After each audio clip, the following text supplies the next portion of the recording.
वडोदरा के सांसद डॉक्टर हेमांग जोशी अब वकीलों की मदद के लिए आगे आए हैं। दरअसल उनके प्रयासों से अब नोटरी को प्रैक्टिस सर्टिफिकेट हासिल हुआ है। आपको बता दें कि कुछ वक्त पहले वकील अपनी इस समस्या को लेकर सांसद डॉक्टर हेमांग जोशी के पास पहुंचे थे। तब सांसद डॉक्टर हेमांग जोशी की ओर से इस मामले की बातचीत कानून मंत्री के साथ की गई और फिर वकीलों की समस्या का समाधान हुआ, जिसके मद्देनजर वकीलों की ओर से सांसद के इन प्रयासों को सराहा गया। જ્યારે લોકસભાનું ઇલેક્શન હતું ત્યારે ભારતીય જનતા પાર્ટીએ સમગ્ર દેશની અંદર નોટરીઓને એક પણ પૈસો લીધા વગર વિધાઉટ કરપ્શન નોટરી આપી દેવાનો નિર્ણય કરેલો. તેમાં ગુજરાતની અંદર 8,000 નોટરી ડિક્લેર કર્યા.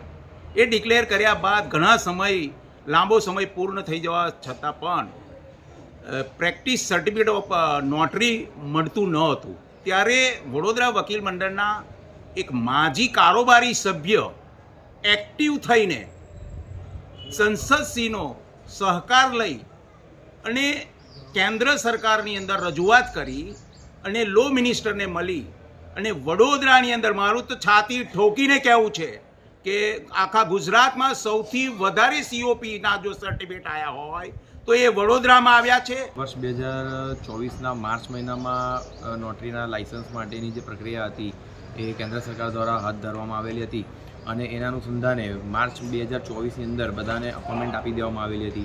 પરંતુ ઘણા લાંબા સમયથી 6 મહિના ઉપરાંતથી એના જે COP આવવાના હતા એ આવતા ન હતા, કારણ કે આખા ભારત દેશમાંની પ્રક્રિયા ચાલુ હતી.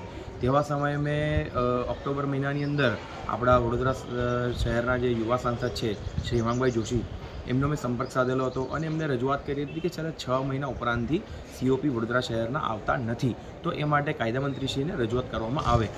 એને અનુસંધાને કાયદામંત્રીશ્રીની તાત્કાલિક રૂબરૂ મુલાકાત કરવા માટે ડૉક્ટર હેમાંગ જોશીએ જે પ્રયત્ન કર્યા અને એના અનુસંધાને જે સાંસદ આપણી ચાલુ હતી એ દરમિયાન લોકસભાની અંદર હું તથા મારી સાથેના જે ધવલભાઈ પટેલ છે, મારા સાથી મિત્ર કારોબારી સભ્ય હતા, એ અને આપણા યુવા સાંસદ હેમાંગભાઈ જોશીએ કાયદામંત્રી શ્રી મેઘવાલ સાહેબને રજૂઆત કરી હતી અને ત્યાર પછી અત્યાર સુધીમાં 90% જે COP છે વડોદરા શહેરના, વડોદરા જિલ્લાના વકીલોના નોટરી માટેના તમામ આવી ગયા છે અને માત્ર 10% જે ટેक्निकल एरરના કારણે છે એ પેન્ડિંગ રહેલા છે.